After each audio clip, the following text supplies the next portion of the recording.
ইউটিউবের মাধ্যমে অথবা ফেসবুক থেকে সরাসরি যে সকল ভাই বোনেরা দেশে বিদেশে আমার বক্তব্য শুনছেন এবং আমাকে দেখছেন তাদের সকলের প্রতি আমি শুভেচ্ছা ও শ্রদ্ধা জানাচ্ছি। আসসালামু আলাইকুম এবং বিসমিল্লাহির রহমানির রহিম বলে আজকে আমার বক্তব্য শুরু করছি।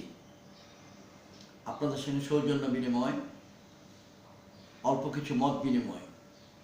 উপলক্ষ 4 ডিসেম্বর বাংলাদেশ কল্যাণ পার্টির প্রতিষ্ঠা বার্ষিকী। 2016 ডিসেম্বরের 4 তারিখ হচ্ছে 9ম প্রতিষ্ঠা বার্ষিকী। এই উপলক্ষে আপনাদের সঙ্গে মত বিনিময়, আপনাদের নিকট দোয়া প্রার্থনা, আমার পক্ষ থেকে শুভেচ্ছা জ্ঞাপন। আমি আপনাদের সঙ্গে কথা বলছি বাংলাদেশ কল্যাণ পার্টির প্রধান কার্যালয় থেকে, যেটি মহাখালী DOHS এলাকায় অবস্থিত। আমাদের ঢাকা মহানগর জাতীয় কার্যালয় নয়াপল্টন এলাকায় অবস্থিত। আপনাদের প্রতি স্বাগতম থাকলো। যদি কোনো সময় আসতে চান, মেহেরবানি করে আসবেন। কেমনে আসবেন? যোগাযোগ করতে হবে। সকলের প্রতি, বিশেষ করে যারা তরুণ সম্প্রদায়, ডিজিটাল বাংলাদেশের অংশ, আপনাদেরকে জানিয়ে রাখি, গুগল প্লে স্টোরে গিয়ে একটি অ্যাপস বানিয়ে দিয়েছেন আমাকে র্যাপিড PR সৌজন্যে। অ্যাপসটির নাম ইব্রাহিম, ইংরেজিতে IBRAHIM। এটি সার্চ দিলেই আপনি পেয়ে যাবেন এবং তার মাধ্যমে আপনি আমার সঙ্গে যোগাযোগ করতে পারবেন। উত্তর দিতে চেষ্টা করব। তাছাড়া জাতীয় গুরুত্বপূর্ণ বিষয়গুলো নিয়ে ইনশাল্লাহ আজ থেকে 6 বা 7 বা 8 দিন পর ফেসবুকে আমি লাইভ আসবো। পার্বত্য চট্টগ্রাম, জঙ্গি সমস্যা, নাসিরনগর, গোবিন্দগঞ্জ ইত্যাদি সমস্যা, পানি সমস্যা, রোহিঙ্গা সমস্যা, সব কিছু নিয়ে বাংলাদেশ কল্যাণ পার্টির মতামতটি তুলে ধরব। অন্যতম গুরুত্বপূর্ণ বিষয় নির্বাচন কমিশন পুনর্গঠন, সে সম্বন্ধে তুলে ধরব। আজকের কথায় ফিরে আসি। 2007 সালের ডিসেম্বর মাসের 4 তারিখ বাংলাদেশ কল্যাণ পার্টির জন্ম হয়েছিল। বড় একটি সম্মেলনের মাধ্যমে আমরা নিজেরা দল ঘোষণা করেছিলাম। সেই দিনই যুগপৎ, ঘোষণাপত্র এবং গঠনতন্ত্র প্রকাশ করে দিয়েছিলাম। ওয়েবসাইটে গেলে সব ইনশাল্লাহ পাওয়া যাবে। আমাদের মূলনীতি ছিল কল্যাণ, সাংবিধানিক কাঠামোয়, রাজনৈতিক কাঠামোয়, আর্থসামাজিক প্রেক্ষাপটকে মাথায় রেখে। এই পর্যায়ে আমি মনে করিয়ে দিতে চাই, আগামী ডিসেম্বর মাসের 16 তারিখ হচ্ছে বাংলাদেশের বিজয় দিবস। আমি রণাঙ্গনের একজন মুক্তিযোদ্ধা। সকল শহীদ মুক্তিযোদ্ধাদের প্রতি আমি সম্মান জানাচ্ছি, তাদের স্মৃতির প্রতি সম্মান জানাচ্ছি। শহীদগণের জন্য দোয়া করছি, আল্লাহ তাআলা যেন তাদেরকে শহীদ হিসেবে কবুল করেন। ডিসেম্বর মাসের 13 তারিখ বাংলাদেশের চন্দ্র মাসের হিসাবে রবিউল আউয়াল মাসের 12 তারিখ হবে পবিত্র ঈদে মিলাদুন নবী সাল্লাল্লাহু আলাইহি ওয়াসাল্লাম। অনুগ্রহপূর্বক খেয়াল করুন, পবিত্র কুরআন শরীফের প্রথম সূরা ফাতিহা, তার প্রথম আয়াত আলহামদুলিল্লাহি রাব্বিল আলামিন। সকল প্রশংসা আল্লাহ তাআলার। প্রশ্ন, কোন আল্লাহ তাআলার? উত্তর, ওই আল্লাহ তাআলার যিনি সকল বিশ্ব ব্রহ্মাণ্ড তথা সৃষ্টি জগতের প্রতিপালক, লালন পালনকারী। আলামিন শব্দকে এই নিয়মে ব্যাখ্যা করা যায়। মেহেরবানি করে খেয়াল করুন, পবিত্র কোরআনের 107 নম্বর আয়াত, 21 নম্বর সূরা আম্বিয়া 107 নম্বর আয়াত আমি পড়ছি। বিসমিল্লাহির রহমানির রহিম। ওয়ামা আরসালনাকা ইল্লা রাহমাতাল লিল আলামিন।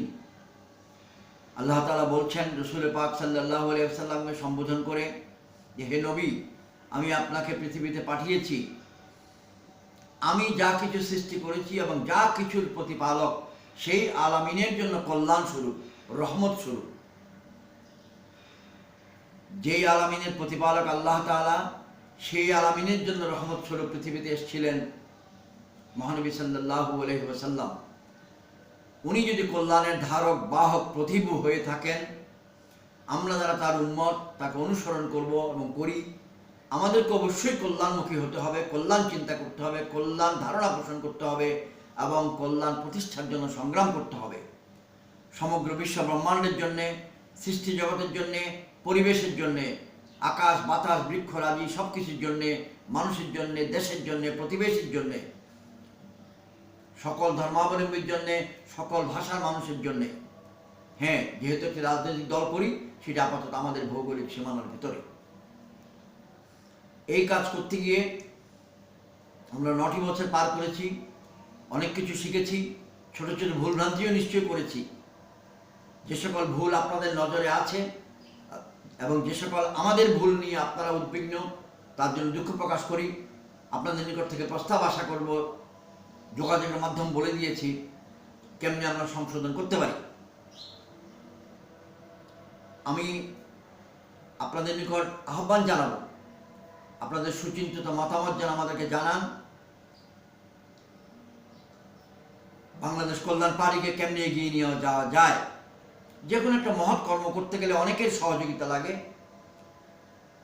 10 মিলে করি কাজ, হারি জিতি নাহি লাজ, এই নিয়মেই মুক্তিযুদ্ধ করেছিলাম। এই নিয়মে মহানবী সাল্লাল্লাহু আলাইহি ওয়াসাল্লাম দ্বীন ইসলাম প্রচার করেছিলেন। এই নিয়মে মহামতি গৌতম বুদ্ধ বৌদ্ধ ধর্ম প্রচার করেছিলেন। এই নিয়মে সম্মানিত নবী হযরত ঈসা আলাইহিস সালাম তথা জিসাস ক্রাইস্ট তাঁর কর্ম সম্পাদন করেছিলেন। এই নিয়মে বঙ্গবন্ধু শেখ মুজিবুর রহমান, শহীদ রাষ্ট্রপতি জিয়াউর রহমান, মহাত্মা গান্ধী, নেলসন ম্যান্ডেলা তাদের কাজ করেছিলেন। আমি অতি ক্ষুদ্র একজন নগণ্য বান্দা, বাংলাদেশের ক্ষুদ্রাতি ক্ষুদ্র একজন বিনীত নাগরিক। আমরাও একটি কাজের লক্ষ্যবস্তু নিয়ে পরিশ্রম করছি। আপনারা আমাদেরকে শ্রম দিয়ে, মেধা দিয়ে, সময় দিয়ে, অর্থ দিয়ে সহযোগিতা করতে পারেন।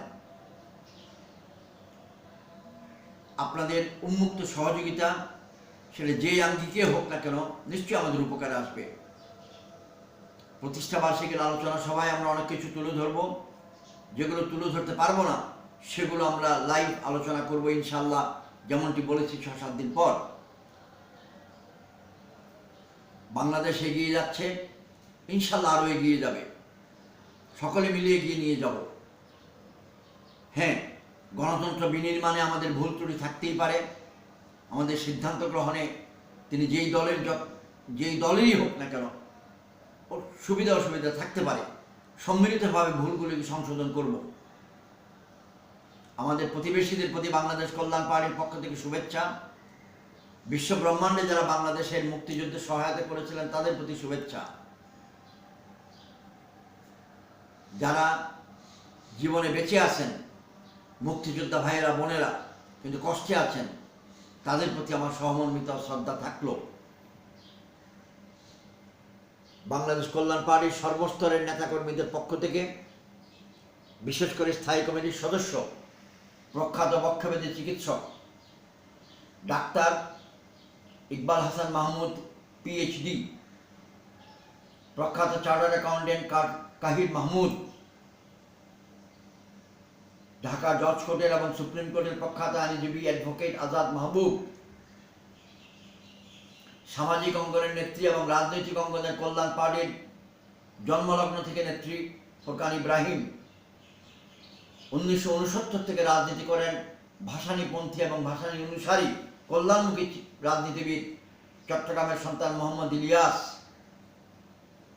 সবার পক্ষ থেকে বাংলাদেশ কল্যাণ পার্টি যুব সংগঠন, যুব কল্যাণ পার্টির পক্ষ থেকে ছাত্র সংগঠন, ছাত্র কল্যাণ পার্টির পক্ষ থেকে, ঢাকা মহানগরের পক্ষ থেকে মহাসচিব MM আমিনুর রহমানের পক্ষ থেকে